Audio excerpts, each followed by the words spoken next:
Le statut particulier des communicateurs du secteur public au centre des priorités des autorités de la transition. Objectif, restaurer la dignité de ces hommes et femmes des médias qui prennent des énormes risques. Le point avec Eva Padipitake, Jean-Pierre Moussouami. Les travaux de la commission du statut particulier des communicateurs du secteur public se sont achevés sur une note d'espoir. Il revient aux parlementaires de la transition de trouver des mécanismes pour adoption et validation. Le journaliste gabonais a longtemps été marginalisé alors qu'il est un tout petit peu le miroir de sa nation. Alors il a été marginalisé dans ses quotas horaires, dans sa prime vestimentaire.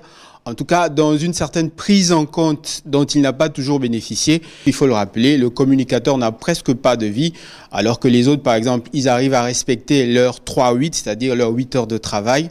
Mais nous, au niveau de la communication, il y a beaucoup d'imprévus, beaucoup d'aléas, ce qui fait que le communicateur n'a presque pas de vie. En 2016, lors des violences post-électorales, nous étions sur le terrain. On a vécu ça en live. Mais qu'est-ce qu'on a obtenu? Rien du tout. Il y a des régies financières, il y a les magistrats, ils ont un statut particulier. Et pourquoi pas les communicateurs? Et comment faire pour y parvenir? Nous souhaitons que vraiment le législateur, que également le ministère jette une attention particulière sur le contenu, parce qu'avoir un statut particulier creux, ce n'est pas bon, c'est bien, comme ceux de la santé, ceux de l'éducation nationale, l'armée, ce sont des corps qui ont des statuts particuliers. Nous également, nous avons besoin, nous n'avons pas le même régime de travail. Le communicateur travaille les jours fériés. Il n'y a aucun jour férié. Quand vous mettez votre télévision, un jour férié, la télévision fonctionne. Il y a un journaliste qui passera, un animateur, et tous les corps de métier sont concernés. Notons que le travail des femmes et hommes de médias mérite un traitement particulier au regard des risques qu'ils encourent. Les autorités de la transition sont en train de mettre tout en œuvre pour la valorisation du statut particulier des communicateurs du secteur public. Le dossier relatif est entre les mains des deux chambres du Parlement pour adoption et validation. Les réactions de certains journalistes et techniciens de Radio Gabon et Gabon Télévision sur cette actualité, ils sont au micro d'Evra Bandipitake et Jean-Pierre Moussouami.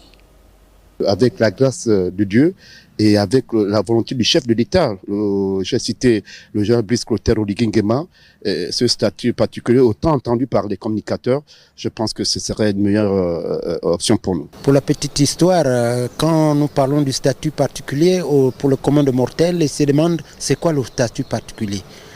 Nous travaillons de lundi à dimanche. Pour une fois que ces statuts rentrent en ligne de mire, nous ne pouvons que remercier Madame le ministre de la Communication avec sa collègue de la fonction publique. On court des gros risques. Un communicateur du secteur public, c'est celui qui se lève très tôt le matin à 4 heures pour repartir chez lui qu'à 24 heures. C'est le moment d'encourager et de penser que les autorités en place pensent à ces communicateurs qui souffrent et qui passent le mois difficile, sans pourtant revendiquer. Mais nous souffrons en silence. Il faut que ça s'arrête. Je crois que d'ici là, bravo au ministère de la fonction publique, bravo à Madame le ministre de la Communication qui prête une oreille attentive aux préoccupations des communicateurs du secteur public. Pour que le communicateur soit celui-là. Je prends comme exemple la prime de la PIF dans le secteur de l'éducation nationale, pourquoi pas dans le secteur de la communication.